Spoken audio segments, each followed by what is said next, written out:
Bom dia para quem é de bom dia, boa noite para quem é da boa noite, boa tarde se você acabou de receber essa notificação do YouTube ou se você está no Catarse já apoiando o nosso projeto, porque hoje a gente vai falar de um livro muito mega foda e, na verdade, para falar de um livro assim que, cara, já devia ter sido publicado há muito tempo, porque eu estou lendo, eu não vou dar um spoiler de quem está aqui hoje, porque eu não sei um convidado, mas eu tenho 4 convidados para a gente falar sobre A Canção Perdida, o livro com os ensaios, os textos, pensamento do Marcelo Motta. E para isso estamos juntos aqui, como é que eu vou falar? Abadia de Telema junto, Frater Hor, Frater Júpiter, Soror Ignis, Frater Kif. Como que vocês estão? Sejam muito bem-vindos. Obrigado, Marcelo. Obrigado, Marcelo, pelo convite aí. Muito obrigado. Cara, assim, antes da gente começar a entrevista, o Hor já veio, a gente já conversou pra caramba, ele já se apresentou e tudo, mas assim, antigamente quando era só mato, a gente era meio zoado e a coisa ia batendo papo, né? Para quem está assistindo a gente pela primeira vez, né, o Projeto Mayhem, ele surgiu por causa da pandemia. Tipo, a gente não ia ter o simpósio de hermetismo, onde a galera geralmente vai para falar de Telema, de Quimbanda, Umbanda, tudo. E aí falaram assim, pô, por que você não chama a galera para fazer uns bate-papo, umas entrevistas e tal? Eu falei, legal, e quem vai fazer? Eu, o inútil, take. E aí, 230 entrevistas depois, cá estamos nós. E a primeira pergunta agora que já virou praxe é a jornada de cada um. Né? Então, como a gente está em 4, eu acho que é mais fácil, a gente conversou antes, vamos fazer por mais antigo primeiro. Né? Geralmente a Ignis seria a primeira, que é as damas da frente, mas acho que para localizar melhor a história, melhor contar como é que... Porque está tudo entrelaçado na história de vocês. Então, sejam muito bem-vindos. Frater Kif, então, qual é a tua jornada? Olha, irmão e amigos, uma coisa que eu sempre exalto é que a primeira vez que eu ouvi falar em Telema foi em 73, né? Foi quando foi publicado o Tarô de Crowley, na versão US Games, OTO. Então, eu comprei o Tarô de Crowley em 1973 e ali depois eu adquiri o livro em inglês, tá? E me apaixonei pelo tarô. Então, de 73 até 79, foi assim muito estudo de tarô, o tarô do Crowley propriamente dito. Mas de 79, eu tive a oportunidade de conhecer algumas publicações do Marcelo Motta na livraria aqui do Rio, a Francisco Laici. E aí, no final de 79, eu fui apresentado ao Marcelo Motta na livraria, porque o seu Francisco Laici ofereceu lá um livro dele, que era o Equinócio dos Deuses, em português. E, no início, assim, eu estava interessado muito em Egito na época, né? Então, eu achei meio estranho aquilo, mas ele falou, conversa com o autor aqui. Eu falei, autor? Mas aqui está dizendo outro autor. Não, mas é o cara que publicou no Brasil. E aí foi muito bem recebido lá pelo Marcelo Motta, ele foi super gentil, explicou, me deu endereço de contato, tá? Que é o endereço lá de Ribeirão Preto. Tá? E aí só fui desenvolvendo uma correspondência com a loja Nuit. Adquiri alguns livros, tá? Adquiri o Serviço de Inteligência Não São Inteligentes e tive algumas cartas respondidas, tirando dúvida, aquele negócio todo. E só fui mesmo reencontrar o Marcelo Motta em outra condição, em 1982, quando, depois de muita correspondência com a loja Nuit, não era diretamente com ele, com a loja Nuit, foi então que fui convidado, se eu tivesse interessado em ser recebido na a ir até Ribeirão Preto. Eu fui até Ribeirão Preto em 1982 e lá, na Biblioteca Altino Arantes, tá? Por acaso, Altino Arantes, Biblioteca AA, né? Eu aí sim foi recebido não só eu, foram mais 4 pessoas, e só que cada um foi atendido de per si. E mais tarde mantive aí sim correspondência com o supervisor geral, né, insistindo para ser iniciado na OTO do Marcelo Mota, e eu fui em 1986. Com a morte do Marcelo em 87, em 88, eu recebi uma carta dos Estados Unidos dizendo que tinha passado lá para os Estados Unidos a liderança da OTO do Mota, e aí eu desisti. Na verdade, se vocês forem ver, a minha ligação com o Mota foi muito restrita, foi um encontro na livraria, depois um encontro lá na Rotina Arantes para A, depois a iniciação da OTO que ocorreu em Teresópolis, e nunca mais ouvi o Mota, tá certo? Diante disso, eu entro em contato com o principal discípulo dele, que é o Euclides Lacerda de Almeida, a partir de 89, e conheço Euclides em 90 para 91. Depois disso, Euclides me aceitou na A, tá? E comecei tudo de novo, tá? E mantive contato entre tapas e beijos, né, com Euclides. A gente brigou e reatou. Ele entrou para o OTO do Califado, eu fui atrás dele, e depois ele saiu, eu saí também. E até que em 2006 eu dei uma silenciada geral e passei a um contato mais profundo com ele até 2009. Depois ele foi internado, que ele estava com câncer, não tive mais contato. Eu também não estava mais morando no Rio de Janeiro, estava em Campos. E então Euclides morreu. Tá? Nesse ínterim, a esposa dele passou muito material e pediu para que fosse feita uma memória do Euclides. E foi feita com 4 pessoas, puseram um quatriunvirato para governar a Sociedade 91, e depois a gente se separou, entendeu? E eu segui o meu caminho, tá? E mais tarde se aproxima de mim o Or, né, que passa a ser meu instruído, e a partir daí muita coisa é feita, né? O Or aceitou uma ideia muito interessante, que era a ideia que eu já tinha desde Euclides, que era resgatar o que interessa do Mota, porque todo mundo só fala mal do Mota, que era um megalômano, que era maluco, que era não sei o quê, e eu falei, será que é só isso mesmo? Né? É a mesma situação que as pessoas conhecem Crowley. O Crowley é isso, é aquilo, é satanista, mas quem vai estudar o Crowley mesmo vê que isso não tem nada a ver. Ele era um cara perspicaz, um gênio, e, infelizmente, o que ele quis transmitir não é muito lá popular. Então, a mesma coisa eu considerei do Marcelo Mota. Né? E aí comecei a analisar a obra dele, tá? Quer dizer, a obra dele, quer dizer, tudo que ele escreveu, aquele negócio todo, mais o que Euclides me passou, mais uma única coisa que o Marcelo Mota me passou, que foi um esquema. Tá? Um esquema da árvore da vida que ele me passou. Só isso. A partir dali, tá? Dentro da Sociedade Novion, na ordem, na OCT, tentou-se fazer uma prévia baseada no sistema do Marcelo Mota. Tá? Quer dizer, existe um sistema do Mota, tá? Um sistema, uma visão particular do Mota sobre Telemann, que tem as chaves dele. E o Or foi a materialização desta realidade, inicialmente.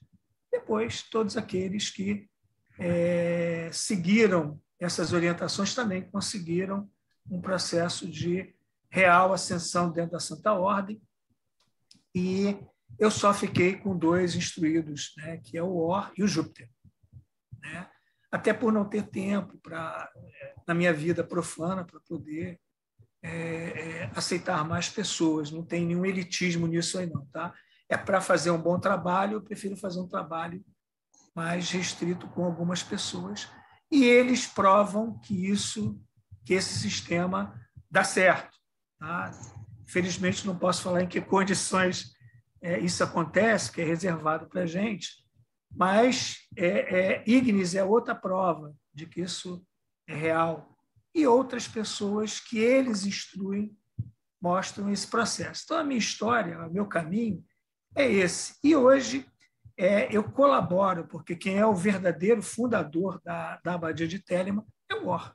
É um trabalho dele, um trabalho muito importante, um trabalho que rende assim bons aspectos para a Telemann, porque é uma Telemann com responsabilidade, né? Não tem desvario, é uma Telemann que não procura denegrir ninguém, nem dizer que é a única coisa certa, tá? E ela está a serviço primordialmente da Santa Ordem da A. Ela é um portal para a Santa Ordem da A, mas, ao mesmo tempo, tem um trabalho de divulgação, de publicação, de livros que venham a esclarecer e mostrar coisas novas, porque todo mundo está acostumado ao Crowley, já tem a literatura aí toda, muita coisa em português, a internet está aí, mas do Mota, pouquíssima coisa tem vindo a lume, né? Principalmente traduzido. E o que se fala do Mota ele era maluco, era megalômano, era instável, era isso, era aquilo, e aí se perde uma oportunidade muito grande de conhecer uma face do Mota que eu aí tive o privilégio, considero privilegiado, de ter tido acesso, graças à benesse do Euclides. Porque Euclides, ao contrário do que todo mundo pensa, ele tinha altos e baixos. Mas, ao contrário do que todo mundo pensa, ele tinha uma linha de integração muito grande com o Marcelo Mota, né? Ele teve períodos da vida dele que ele falou mal do Mota. E tem períodos que ele morreu de amor pelo Mota, principalmente no último período da vida dele, né? Então, ele quis resgatar tudo que era possível e transmitiu. E eu hoje transmiti e as pessoas continuam sabendo sobre isso.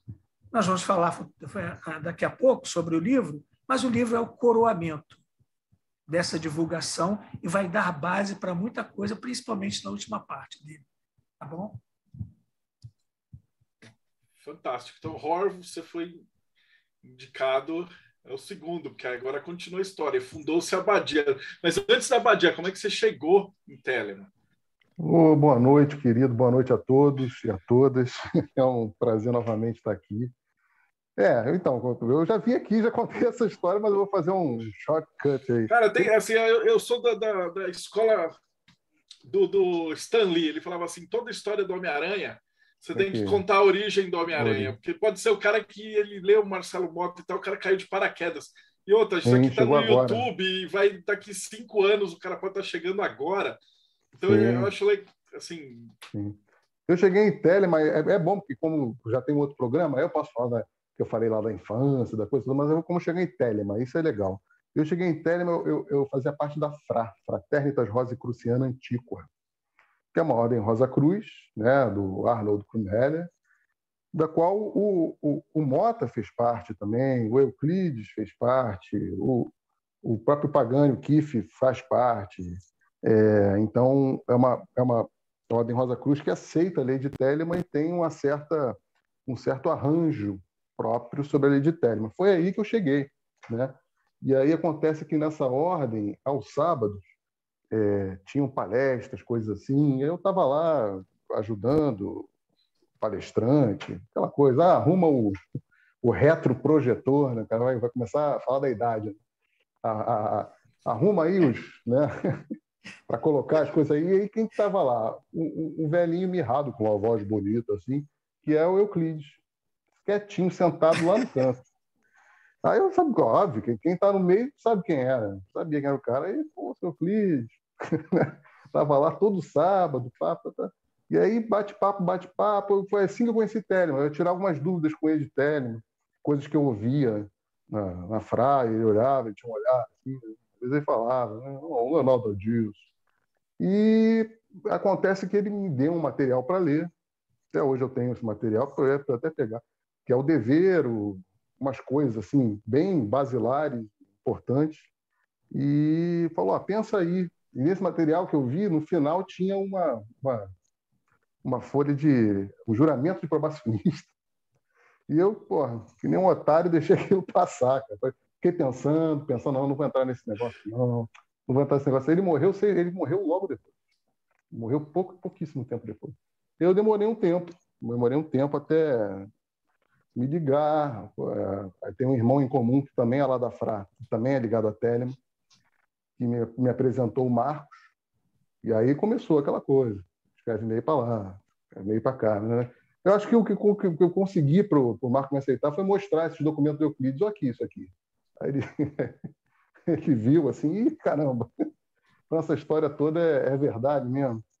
E aí a gente foi aceito probacionista com o Marco, depois eu ajudei ele nessa parte da OCT, né, soerguimento da fraternidade. Em dado momento, eu não sou um cara muito de ordens coletivas, sabe?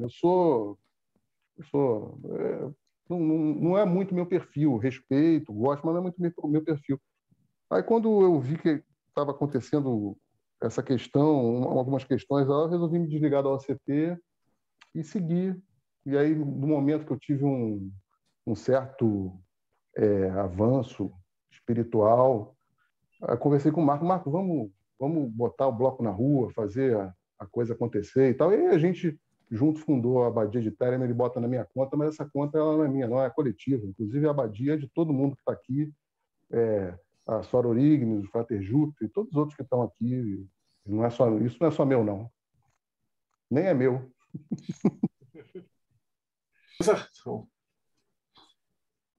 Pô, essa história é muito doida. E a próxima, agora sim, desculpa, Soror Ignis, você era para ser a primeiras damas, mas a gente teve que colocar, porque às vezes o pessoal que vem aqui escutar e tal, tipo, não manja nada do assunto, né? Então a gente começa explicando do básico, né? E aí, como é que você chegou em Telemann? Eu cheguei em Telemann em 2008, pela Wicca. Só que eu me decepcionei completamente com o Telemann. Eu não gostei de Telemann. Pelo contrário, eu tive ranço de Telemann. Porque a maneira que era passada para a gente tinha um apelo sexual muito grande. Era passada de maneira colocando em evidência a parte de magia sexual o tempo inteiro. E isso afasta o público feminino. Principalmente porque é difícil você ter uma interpretação, vamos dizer, consistente do livro da lei logo de cara, né? E o livro da lei é o primeiro que chega a gente. E fora a questão, né, do público masculino ser, em superioridade, né, em número e tal, então isso acaba que afastando. Na época, eu não apenas me decepcionei, né, com Telemann, como também com a Wicca, acabei me afastando, acabei seguindo outro rumo completamente diferente, que eu fui parar na Umbanda, por exemplo. Por acaso eu estou até hoje, enfim. E no meio do caminho, reencontrei uma amiga da época da Wicca ainda, e conversando com ela tal, e ela me falou sobre Kahlen, que tinha um trabalho do Kahlen, que era muito bacana, por que eu não ia conhecer, tinha um formato completamente diferente daquele que eu tinha conhecido no passado. E fui num simpósio que teve, né? Gostei, comecei a fazer os cursos, fiquei lá mais ou menos um ano fazendo os cursos, até que um dia eu resolvi entrar para A. E conversando com um amigo meu, que é amigo do pessoal de lá também, ele logo falou: Paula, eu conheço um cara que eu acho que tem muito a ver com você, até porque ele gosta desses negócios de batuque e tal. E, vou falar com ele, porque eu acho que ele está pegando estudante, está aceitando estudante. E logo em seguida, ele já me passou o contato, né, da Abadia, no caso do OR, eu entrei em contato, virei estudante. Depois de algum tempinho, de 6 meses, já entrei para o probacionato e aqui estou eu. Massa. Essa história... E eu acho legal também, a gente junta dentro de uma ordem a galera que tem vários backgrounds diferentes, né? Então, vem da Umbanda, com Telema. E Júpiter, como é que foi que você caiu na Telema? Essa é uma pergunta interessante, porque eu cresci ouvindo Raul Seixas, né? Então, assim, eu lembro lá com 7, 8 anos de idade, ouvindo Sociedade Alternativa, eu não entendia nada, mas eu achava tudo muito legal. E conforme fui crescendo, eu entrei para a Ordem Demolei, né? Fui iniciado lá na Ordem Demolei, entrei para a Rosa Cruz também, a MORC. Em 94 para 95, eu comecei lendo alguns livros de ocultismo e me deparei com uma história, uma curta biografia do Crowley. E daí, naquele momento, eu achei tudo muito interessante. E aí, em 97, eu conheci um amigo de um amigo meu, que tinha um conhecimento vastíssimo sobre Telema naquele momento. E nessa época, né, 96, 97, a gente não tinha praticamente nada no Brasil de material impresso, né, em português. Não tinha, então era tudo em inglês. Então eu lembro de pegar muito material com ele, em disquetes, aqueles ainda de 3/4, né? E era meu tesouro, aquele disquete com material sobre Caos, Magia Enochiana e Telemann. Os principais livros, os livros sagrados, né? E acabei comprando também aquele livro que foi lançado pela Anubis, da tradução do Marcelo Santos junto com o Marcos Torrigo. Isso foi em 96, isso aí. Então, em 96 eu já estava lendo ali os livros, né, os livros sagrados, tentando entender o que queria dizer aquilo tudo, até que em 2000 eu entrei em contato com algumas pessoas de São Paulo, alguns conhecidos, que estavam num processo de levar para o Brasil de novo a Society UTO, né, que foi a UTO fundada pelo Mota, né, que com o falecimento dele tinha ido para os Estados Unidos, como o Keith comentou, né, o headquarter se tornou americano. A gente levou de volta, então, a Society UTO para o Brasil em início de 2001, e foi quando eu assinei meu primeiro juramento na Santa Ordem. Foi justamente com esse instruído do Mota, que era o David Berson, o Frater Sphinx, que se autodenominou naquele momento o líder da Society UTO. Então, assim, meu primeiro juramento na A foi há 20 anos atrás, né? Eu quando me tornei probacionista. Para você ver, né, Rô? E aí foi passando o tempo, acabou que eu me desvinculei da Society UTO naquele momento. E anos depois, acho que em 2017, indo para os Estados Unidos, acabei entrando em contato com esse mesmo antigo instrutor, né, o David Berson. Fui à Pensilvânia, fui iniciado por eles presencialmente na Society UTO, recebi os graus e levamos novamente a Society UTO para o Brasil, né? E aí, sendo instruído por ele e também na UTO, na Society UTO, fui seguindo adiante até que chegou uma situação que ocorreu, que eu discordei completamente, desobedeci as ordens dele porque eu discordei, porque eu achei que o que aconteceu ali, coisas, eu denomino como fofocas, né, de pessoas do Brasil levando situações ou questões para ele de forma completamente errônea. Então, nessa minha rebeldia, eu fui expulso por ele, né? Fui expulso da Society UTO e fui expulso da linhagem dele, da A.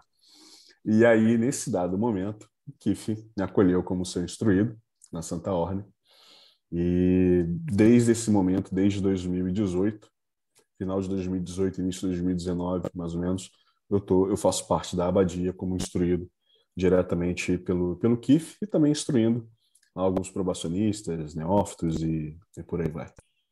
Essa é o resumão, né? Mas fora isso, tem outras histórias, né? Maçonaria, fraternitas não, Ordo Saturno e tal, N outras ordens e por aí vai.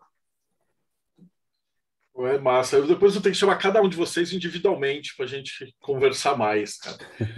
Agora eu fiquei curioso dessas histórias. E falando da abadia, então o que é a abadia? Por que ela foi fundada? como é que é a existência dela? Eu estou com uma pergunta aqui do César, ele fala assim, qual é a diferença da abadia para a...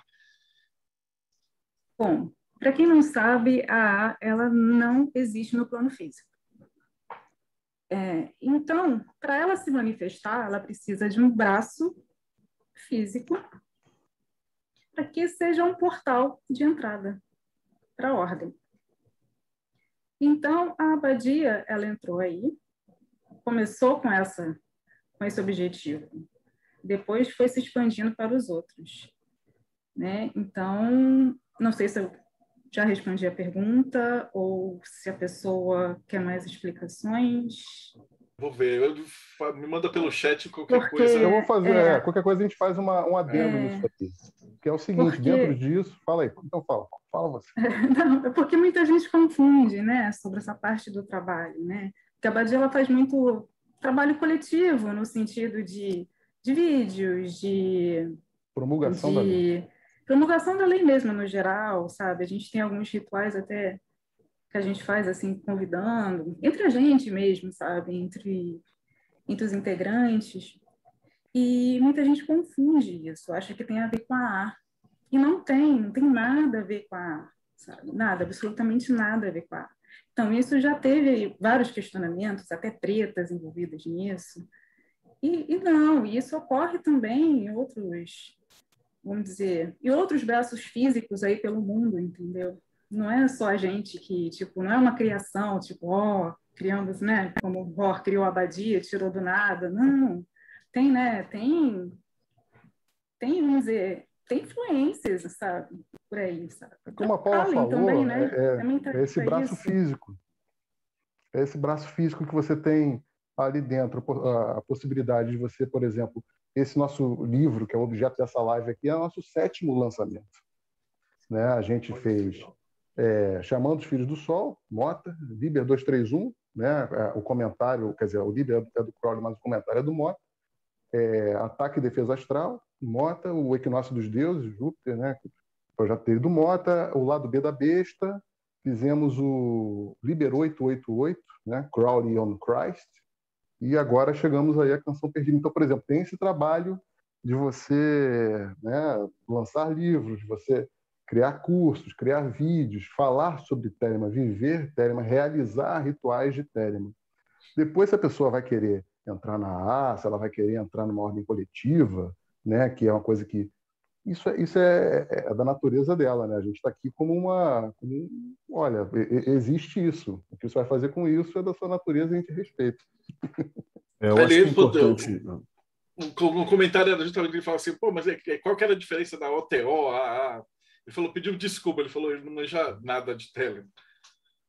Eu acho que é importante colocar também o seguinte, a A, ela não é uma ordem fechada, então existem várias linhagens, né? Nós temos a nossa linhagem, que é a linhagem que vem do Crowley, do Germer, Mota, Euclides, Keith, eu, Rohr, Paula e por aí vai.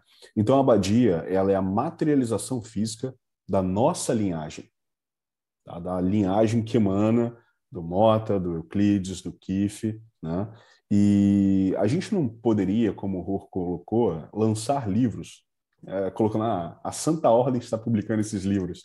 Não, então a nossa linhagem está publicando esses livros através da sua manifestação física, que é a abadia. Então, a abadia é a congregação dos membros dessa linhagem da Santa Ordem.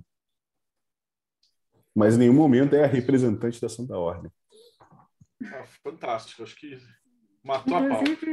Inclusive, tem membros da linhagem que não participam dos projetos da abadia. Eles têm todo esse direito. Sabe? Tem uma outra pergunta que é possível participar, por exemplo, da abadia e da OTO e ao mesmo tempo? Da AJA é outra coisa, mas você pode participar de várias, por exemplo, sei lá, o Kalen, a abadia, a OTO também? Se houver trabalhos para isso, né? Por que não? Até porque a gente convida, né? Em certos rituais que a gente faz, a gente convida pessoas de fora, né? Então... Não há nenhum impedimento. Não, né? Não há nenhum impedimento.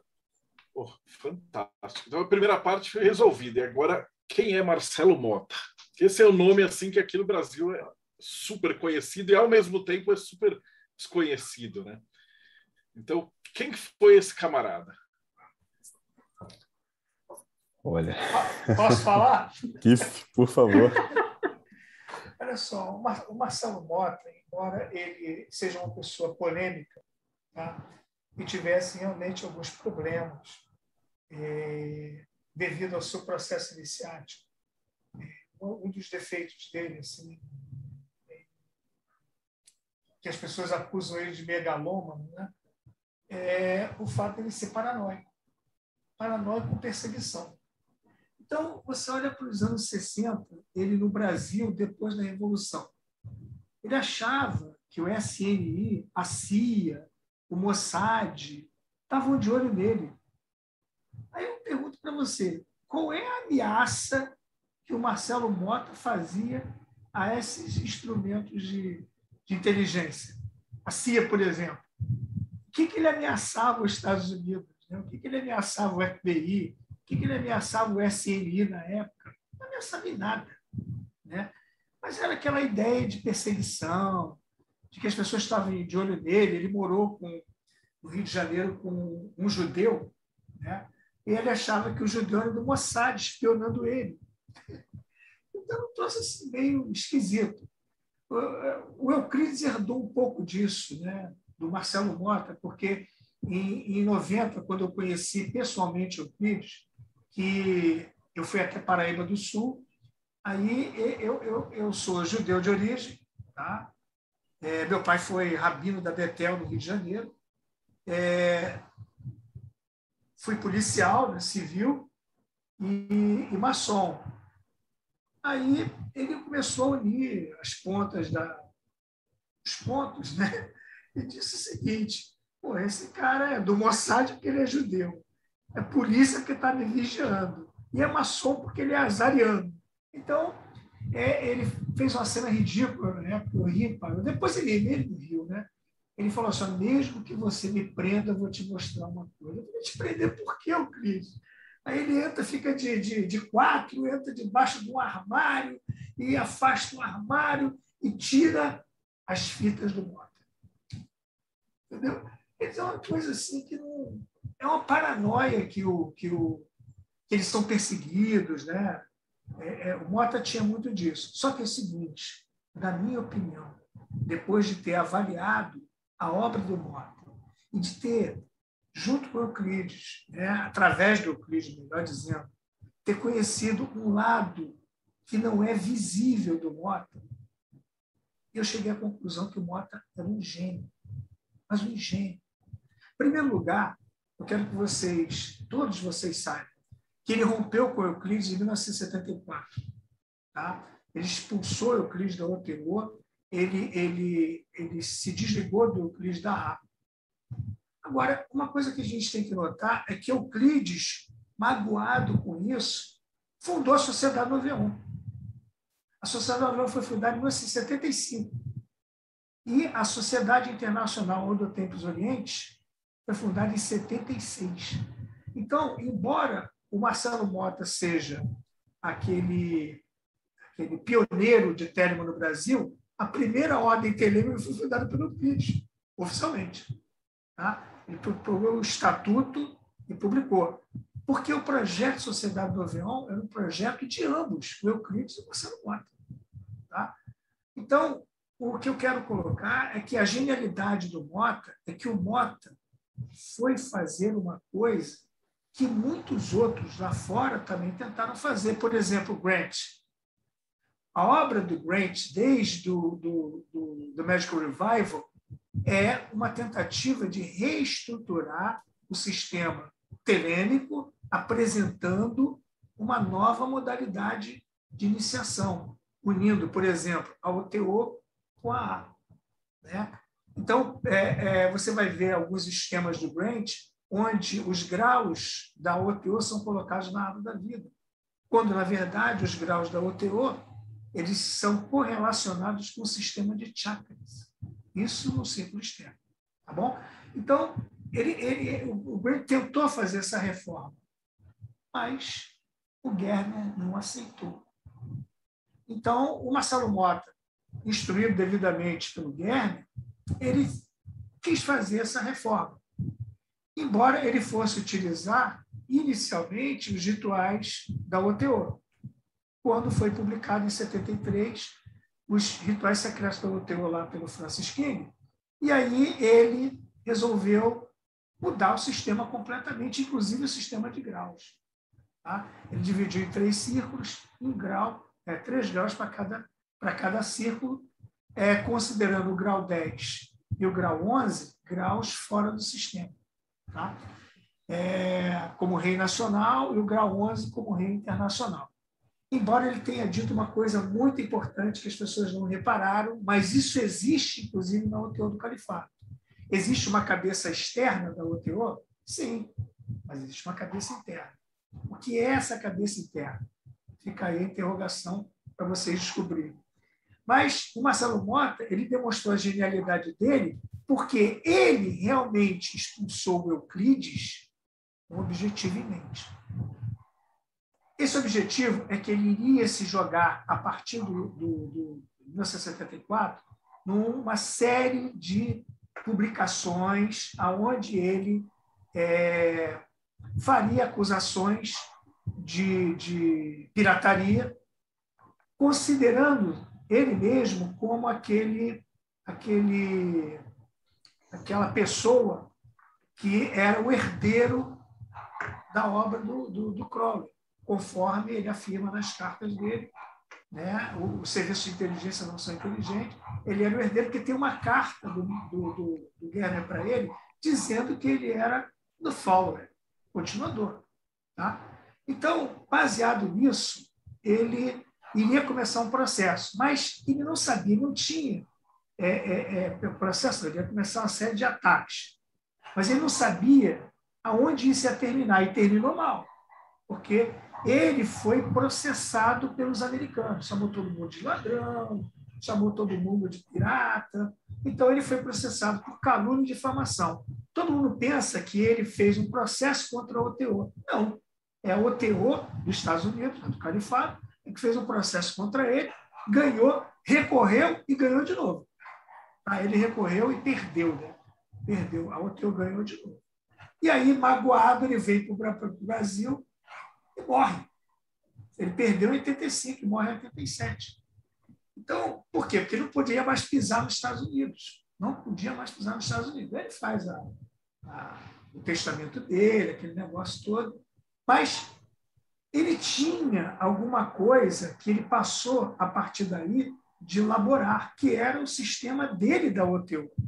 É aí que está a genialidade dele. E ele sabia que, se ele não pudesse continuar, alguém continuaria. E continuou, que foi o Euclides. Então, foi um golpe de gênio. O principal cara, que foi o principal discípulo dele, malhou ele, pichou ele, xingou ele, odiou ele, mas, no final, acabou defendendo o ideal dele e passou à frente. Então, ele é um gênio, porque ele conseguiu prever tudo isso. Existem alguns indícios no serviço de inteligência, não são inteligentes, ou teor desde a morte do Crowley, quando ele comenta que fazia constantemente perspectivas sobre a evolução do processo da OTO no Brasil através do tarô. Tá? Então, gente, essa parte do Mota não é abordada. O Euclides deixou isso vivo e prova que ele foi um gênio. Se ele alcançou a maestria do tempo, como o Frater Ever, isso saía do foro íntimo de cada um. Eu, por exemplo, acho um exagero, porque quem chega ao grau de mestre do tempo jamais falaria isso. E, mesmo assim, já existe um parâmetro dentro da Santa Ordem que mestre do tempo é aquele que cruzou o abismo. E, tendo cruzado o abismo, ele é alguém que resolveu todas as contradições da filosofia. E, além disso, tem uma nova tese do universo. Na obra dele, não existe isso. O que existe na obra dele é um novo sistema iniciático que permite você chegar até o grau de Adeptus Minor de uma maneira efetiva, onde cada grau pode ser comprovado por si próprio que houve a perspectiva da realização. Isso sim. Aqueles que foram instruídos por mim, o Or é a prova disso.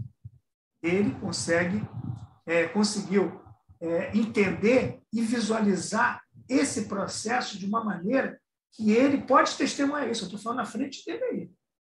Ele ficou boquiaberto. E é uma coisa que muitas pessoas não vão ver por aí. Eu não estou dizendo que esse é o único método. Pelo contrário. É um método. É um método, não o método. O único método, nada disso. É um método, que é o método Crowley, que está adaptado ao brasileiro, que está adaptado à nossa mentalidade, que está adaptado ao processo mental que nós vivemos e, ao mesmo tempo, está incluído em Telemann como elemento universal de iniciação. Então, esse é o Marcelo Mota, que interessa para a gente. Não é aquele Marcelo Mota que expulsa todo mundo. Não é aquele Marcelo Mota que começa a fazer arroubos de xingamento.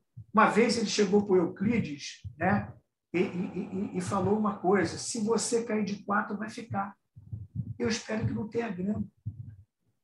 Né? Isso é para você ver. Se ele fala isso comigo, eu entupo ele de tiro. Cara. Vai por mim. Eu entupo ele de tiro. Não tem essa porra, não. Mas ele fez com o Euclides isso. Cara. Ele fez com o Euclides. Tá? Para você ver.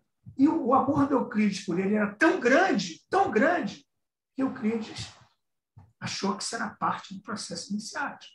Tá? Agora, ele viu que por trás desse grande rigor, né, existia um cara que nós não conhecemos.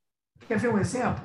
Quando ele ia para a Paraíba do Sul, ele chegava lá: oi, Tereza, minha amiga, dava um beijinho nela. Oi, não sei o que, as filhas tratava muito bem, com o maior respeito às filhas do Euclides. Né? Ele, até o cachorro, o papagaio que ele tinha lá, ele tratava muito bem, conversava alegremente, falava de coisas positivas, ria muito, contava piada. Agora, quando ele chegava um momento, queria conversar de Telemann, ele mudava de atitude, ficava um cara mais centrado, mais sério, mas não rude. Não rude. Então, esses arroubos que ele teve foram momentos pelos quais ele estava passando diante do processo iniciático dele. Agora, cada um deve avaliar o Mota de per se. O que nós estamos fazendo com esse livro é dando a oportunidade a cada um de per si de ver a obra do Mota. E tem uma coisa inédita nessa obra. Né? Uma coisa inédita, ainda não publicada, que vai ser o grande barato, que merece ser conhecido porque serve tanto para o teor, serve tanto para qualquer ordem telêmica coletiva, quanto para a Santa Ordem da A. Ele deu a chave para muitas coisas ali, para quem tem os comentários totais. Tá bom? Porque ele comentou aquilo ali. Então, vai ser uma oportunidade, é um grande chamado para quem lê esse livro, a olhar o Marcelo Mota como alguém que efetivamente fez a diferença. Não é só o divulgador inicial, não é só o pioneiro. Ele é o cara que faz a diferença. Por isso ele foi sempre temido pelo Orfeu do Califado. Sempre temido. Tá? Até quando morreu, comemorou, esse desgraçado foi para o diabo que o carrega, acabou. Mas não acabou o sistema iniciático dele, que pode fazer uma diferença porque é incrível. É incrível. E o livro vai ser o primeiro contato com esse diferente. Eu já sou suspeito para falar, porque como eu estou diagramando lá, eu estou achando do caralho. Então, assim, o Ror me procurou, falou assim: a gente vai publicar e tal. Eu falei: beleza, vamos olhar os textos. E aí, quando você começa a ver justamente esse sistema aí, o Mota e o jeito que ele fala, a coisa que me chamou a atenção no que você disse ele é o Crowley, só que com jeitinho brasileiro. E ele consegue pegar que o Crowley é engessado, e a gente vê pelo texto do Mota que o cara ele fala assim: olha, eu vou fazer assim. E aí ele dá para ver que tem um quê brasileiro assim, diferente, né? O cara tem muita coisa diferente. E a gente tem uma mania, não sei se você entende essa mania, né? É a mania de achar, né, que o que é de fora é mais importante, é mais profundo. do que aquilo que a gente tem do lado em casa. Só que isso estava oculto. Estava oculto. É aquele negócio das pessoas, em vez de procurar de per si e analisar as coisas que procuram, que encontram, prefere seguir a opinião dos outros. Entendeu? Então, e aí tem os imitadores do Mota. Mas os imitadores do Mota, que são aqueles que procuram levar sempre o lado mais reprovável dele, vamos dizer assim, entre aspas, né? Que é aquele cara que se torna megalômano, né? Então, você vai ver que tem muitos aí que são marcelinos, que são mestres do tempo. O Adeptos do Exemplo é porcaria. Entendeu? Eles são mestres do tempo. Tem gente aí, até pelo mundo, que é ipsíssimos, cara. Eu não sei o que o cara está fazendo aqui. Mas, mas o Crowley chegou lá. Pô, mas o cara era um profeta. Então, o que vai querer? Daqui a pouco eu vou virar... não tem aquele que imita Jesus aí, o Henri Cristo? Né? Então, daqui a pouco tem um monte de Henri Cristo dentro de Telemann também, que é os caras que querem ser o máximo, né? Como se graus, né? Essa é uma grande coisa que eu quero dizer para todos. Graus na Santa Ordem da A é tipo de trabalho, não é hierarquia. Se você é um probacionista, se você é um mestre do tempo, né? Entre aspas aí, qual a diferença entre o outro? É o cumprimento de orgalhos e o cumprimento das tarefas. É a única diferença. Não tem o mestre do tempo é maior do que o probacionista. Não é. O trabalho probacionista é um, do mestre do tempo é outro. São tipos de trabalho.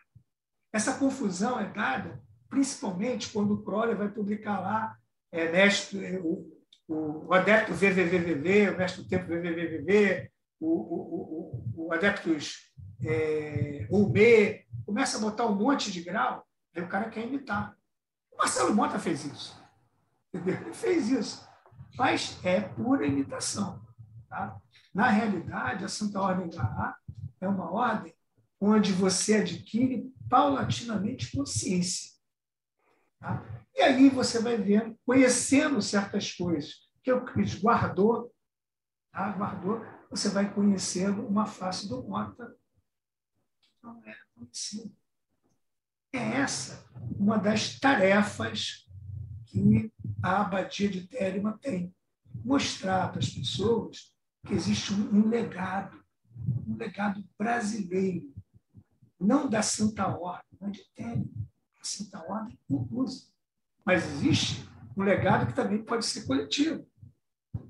Talvez sejamos brindados com isso no futuro, mas vamos ver. Tá? Mas não é só restrito à Santa Ordem da A.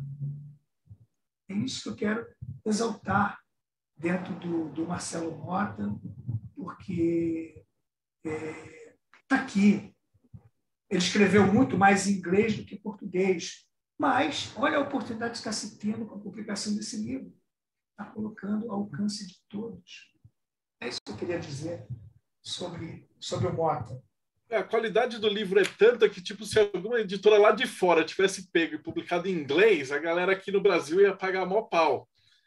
Mas ele é brasileiro.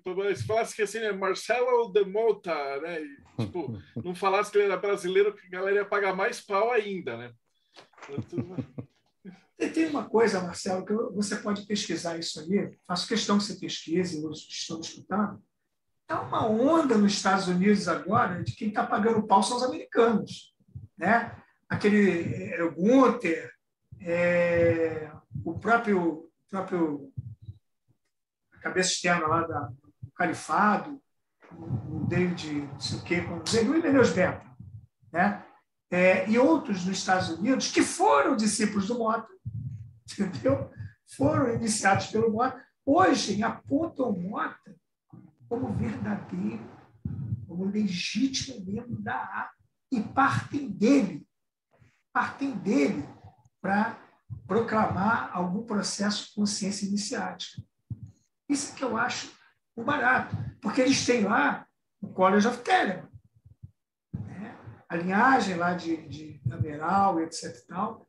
E por que eles estão optando atualmente por reconhecer o Mota? Eles só dizem que o Mota não tem autoridade nenhuma na UTO.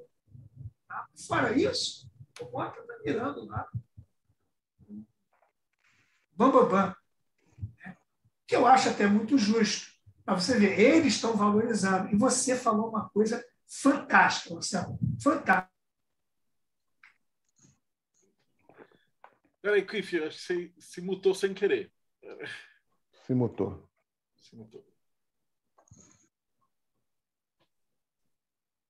Cliff, ele se mutou. Ixi, Logo na hora da coisa fantástica. na hora da coisa fantástica, ele se mutou. Isso aí. Acho que ele não percebeu que ele tá mutado. Não. Eu falei, cara, isso acontece, é toda a gravação. A hora que o cara vai falar assim, tipo, esse é o segredo do livro.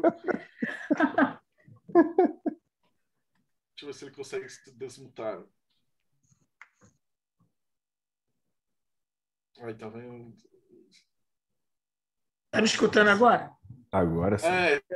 A hora que você ia dar os segredos, isso que você falou é importante.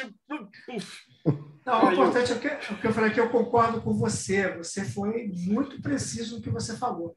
Se tivesse alguém publicado isso em inglês nos Estados Unidos, na Europa, esse livro, com a informação que ele tem, rapaz, tem um monte de brasileiro que estaria batendo cabeça, como você falou, pagando pau, porque seria um marco, um must, né? Foi publicado nos Estados Unidos, Marcelo, mas no Brasil a gente tem essa oportunidade. Então temos que valorizar isso.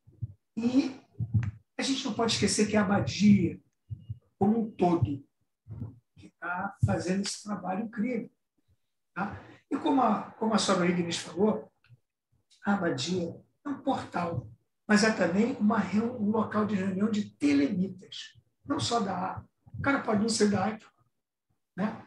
Então, são telemitas que estão ali trabalhando em prol de uma disseminação correta, de qualidade da lei de terra.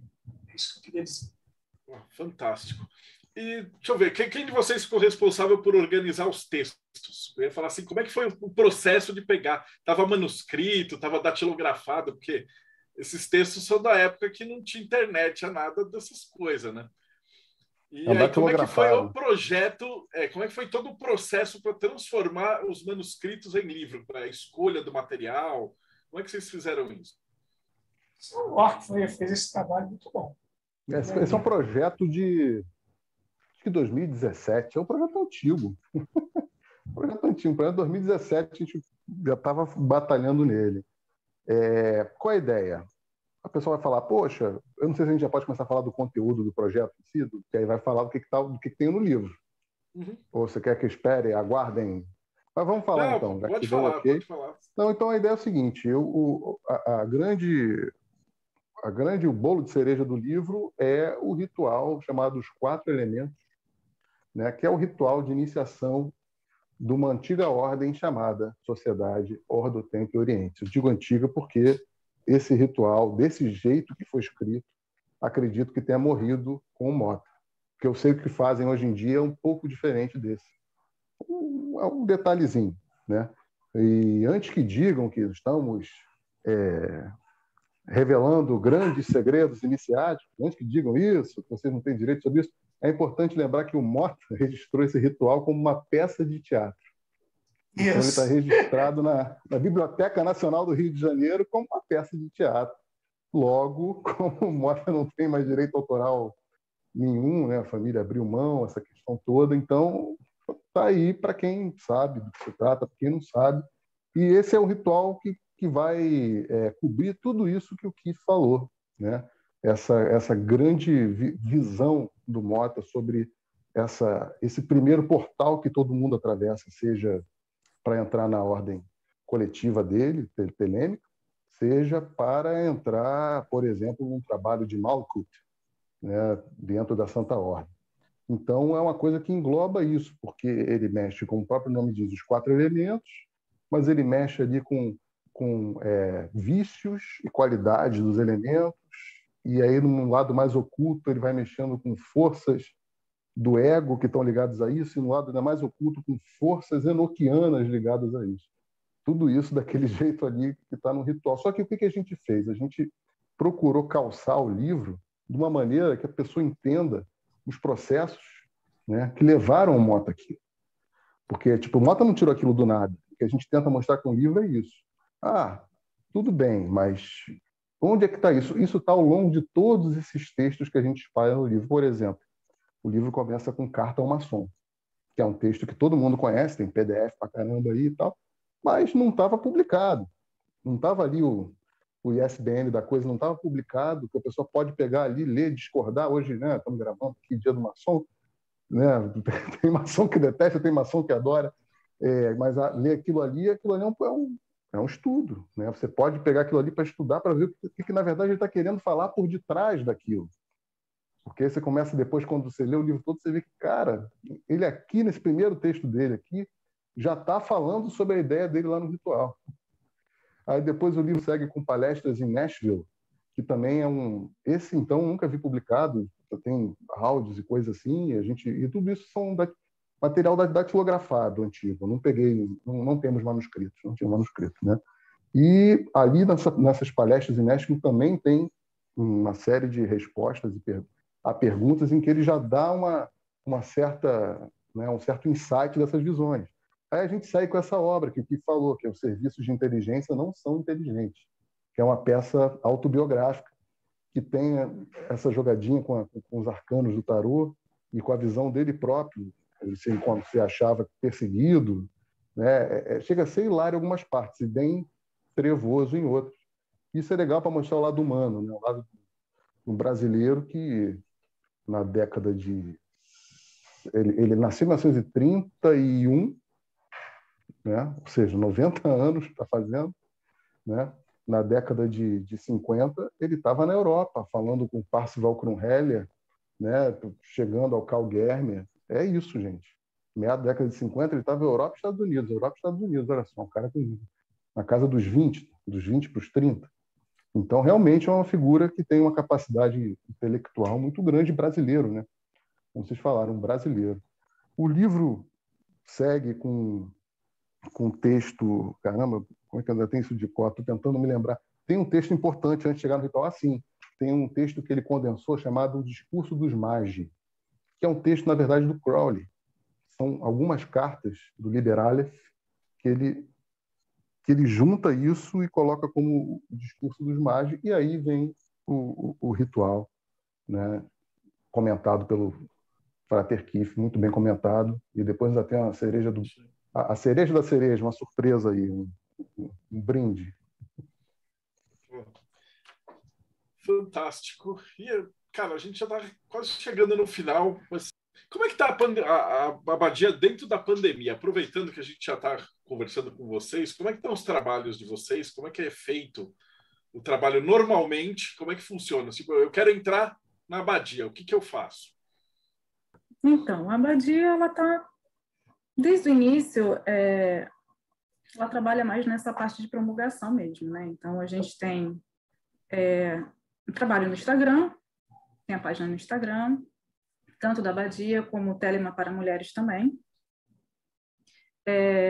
Temos os grupos também no Facebook, a página e o grupo. A gente também pode incluir aí também um pouquinho do Astro Argento Brasil, que é a multilinhagem, mas também tem uma promulgação nossa lá. No momento, cursos, a gente já tá faz um tempo que a gente não tem, a verdade é essa, mas os que tiveram foram também por vídeo, né? A gente já trabalha assim até antes da pandemia mesmo, sabe? Até para ter um público maior, né? Para conseguir alcançar um público maior do que daqui do Rio, né? E, no mais, a gente está trabalhando mais com uma equipe mesmo de promulgação de dentro da linhagem. Rituais, como a gente já comentou, a gente faz convites. A gente tem um projeto mas isso daí eu deixo para o Ror, não sei se ele já comentou da outra vez, sobre a nossa eclésia, que isso também tem uma coisa que está sendo aos pouquinhos, sendo feito, que isso daí já é para uma galera que não que pode ter a ver com a A, mas que geralmente o objetivo não é esse, é pegar uma galera que não tá afim de entrar para A e também não quer saber de Otto, sabe? Que é uma proposta completamente diferente. Sim, tem o projeto do Júpiter, aí o Júpiter vai falar do projeto dele. E é isso. Então, nessa parte da pandemia, continuamos, né? Via vídeo, via promulgação de internet mesmo, sabe? Futuramente, talvez a gente consiga abrir cursos e tal, mas como eu acho que esse modelo deu certo, está dando certo para todo mundo, né? Para todas as áreas, para ser sincero, né? Profissional, enfim. Então, talvez a gente permaneça também, desse modo. Fantástico. Para quem está escutando, os links que eu vou pegar depois com o Ror vão estar todos aqui na descrição do vídeo. Júpiter? Só fazendo um adendo ao que a Ignis falou, alguns meses atrás também nós realizamos alguns workshops online, algumas palestras. O Frater Tete apresentou uma palestra sobre meditação, eu falei sobre magia noquiana também, acho que foi uma palestra de umas 2 horas e pouca, e assim a gente vai levando, né? Acaba que atualmente a gente nós estamos bem mais focados, além da divulgação, como a Ignis e o Ror colocaram, nós estamos bem mais focados no fortalecimento da nossa linhagem também, porque nós temos vários instruídos, né? Como sempre, assim, nenhuma linhagem tem muitos instrutores, né? Porque a gente começa ali no estudante, e já vai afunilando para chegar para o acionista, afunila mais ainda para chegar neófito, então a gente acaba dando mais atenção agora, nesse momento, para os trabalhos que estão sendo gestados como eclésia, né? Aos nossos instruídos, a expansão da nossa própria linhagem e a correta instrução, como o próprio Frater Kiff colocou antes, né? A gente preza muito por essa instrução de qualidade, é muito importante para a gente. E, como a Ignis também colocou, e o Frater Kiff também deu ali uma alfinetadinha, né? Nós temos um projeto que em breve chegará ao Brasil, nós estamos começando aqui na Europa, em breve chegará ao Brasil, que é o projeto inicializado e, assim, planejado pelo Germer, pelo Frater Saturnus, dado prosseguimento pelo Mota, Euclides, Kiff, e agora eu estou colocando um pouco mais de esforço ali também, que é uma reformatação da antiga OTO. Eu não vou dar nome de nenhuma OTO, porque é da antiga OTO, da original, daquela que Crowley lá atrás falou, ó, a gente tem que reformular isso daí para adaptar ao novo E1, a lei de Telemann, né? Utilizando o sistema gestado pelo Mota. Esse primeiro, essa primeira gota que você consegue ver nesse ritual dos 4 elementos, na obra do Mota, é a chave para o sistema dele, tanto da A, quanto é a chave para essa nova ordem, que na verdade é uma ordem antiga, né, mas que agora está vindo à tona, que é a ordem de um trabalho coletivo, é um trabalho telêmico coletivo. Da mesma forma que A é um trabalho pessoal, individual, né, seguindo a instrução, a relação instrutor-discípulo, esse novo grupo, esse novo trabalho é uma ordem coletiva, nos moldes maçônicos. Então a gente pode dizer que não vou dizer a maçonaria de Telemann, mas são os moldes maçônicos, né? Algo planejado nos moldes maçônicos, mas para um trabalho telêmico. Aquele tipo de trabalho que foi planejado lá atrás, por Mestre Therion, Frater Saturnus, Frater Ever, Frater Thor, Frater Kiff, e agora Frater Júpiter está trabalhando em conjunto. Em breve chegará aí ao Brasil. De bola total. Eu estou com uma outra pergunta. Ele falou assim, vocês já publicaram outros livros antes. Como é que o pessoal acha esses livros? Eles ainda estão à venda? É PDF? É físico? Não, é físico. Tudo livro físico. Então, nosso site é www.abadiadetelema.com ou no Instagram, você tem aquele Linktree. Instagram tem link. E aí você tem o link de todos, né? São livros físicos, você acha facilmente nas melhores Amazons do seu bairro. Infelizmente. Que saudade de uma livraria para entrar numa livraria. Né? Saudade. A pergunta do Cauã falou: estou jogando dinheiro na tela, cadê o livro, né? Então, calma, assim, a gente vai fazer por financiamento coletivo. Por quê? Porque a ideia é que, com o financiamento coletivo, a gente vai conseguir fazer uma série de outras coisas, melhorias, né? Então, a gente estava discutindo aqui fazer a capa dura, fazer ele com fosco, com um verniz para deixar o negócio. Tá vendo? Essa é a capa, né? Então, a nossa ideia, a vontade é fazer essa Canção Perdida em metalizado, dourado, e o rosto dele com verniz para ficar assim, brilhante, né? Então, acho que a capa ficou linda. Eu não sei quem foi o artista que fez. A capa foi do Rodrigo Rangel, Frater Z. Aqui, inclusive. Mandar um beijo aqui. É um grande artista que nos brindou aí com essa capa aí, que é né, a Via Láctea, o rosto meio mais ou menos do Mota, um homem feio, carrancudo e bonito ali, Canção Perdida. Até ela vai estar junto, a gente vai publicar. São 3 livros juntos para facilitar e até ficar mais barato para a galera. Então a gente tem o Fraternita Saturni, da Inner Traditions, do Stephen Flowers, que vai estar junto, e vai ter um outro que chama Coroa do Equinox, que são os trabalhos do Equinox indicados para probacionista. Então quem vai selecionar é o David Shoemaker, o Alan Wins está fazendo a tradução, ou seja, a gente juntou uma galera de peso de Telemann, acho que isso nunca foi feito antes do Brasil, né, de juntar a galera de grupos diferentes, tá, todo mundo trabalhando junto, e tem aquela vantagem do financiamento. Então, se você tiver bastante gente, aí você ganha marcador de página. A gente quer fazer uma moeda de prata com o hexagrama, unicursal.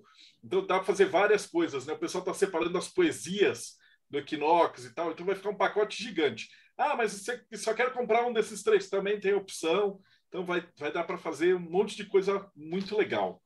Poxa, Frateroli, Júpiter, Kif, Ignis, prazerzão demais ter vocês aqui.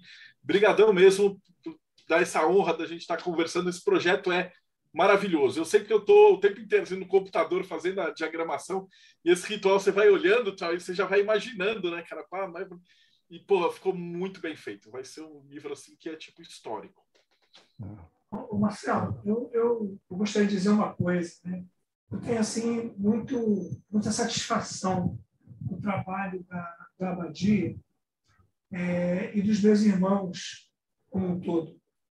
Porque na Abadia tem uma coisa que eu acho fantástica, bicho, fantástico. Não tem cacique. Aqui não tem o fato de eu ser um cara mais antigo não me torna dono de nada. Né? Eu não sou aquele que às vezes as pessoas podem imaginar assim, eu tenho que ir lá, tem 200 anos de idade, realmente tem 200 anos de idade, mas não quer dizer que eu saiba tudo, eu saiba mais, não tem isso não. Aqui não tem cacique. É esse o segredo que torna a união possível. O segundo fator é que você não vai ver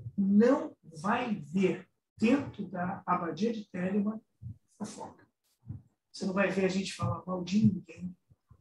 A gente não perde tempo nisso. Tá? Você não vai ver a gente pichar e desvalorizar o trabalho de quem quer que seja, de qualquer outra linhagem, porque eu acho, e acho que todo mundo concorda, é que existe muito mais que nos une do que o que pode nos dividir. Esse projeto aí, que você está levando à frente, do financiamento, prova isso. Então, não tem cacicada nenhuma, não tem manda-chuva nenhum, melhor do que ninguém, não tem isso aí. E não é discurso político, não, tá? É efetivo, isso acontece. Agora, nós temos o quê? Responsabilidade. Tem pessoas que têm responsabilidade e cumprem essa responsabilidade de uma maneira fabulosa.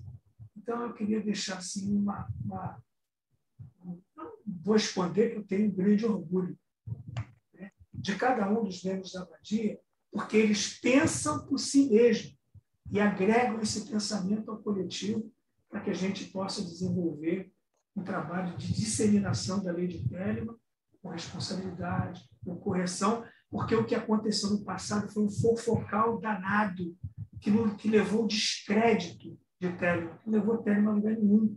Tinha muito cacique, pouco índio. Tinha um monte de cara que entendia de tudo. e as pessoas achavam que tinha que responder qualquer coisa, seja o que for.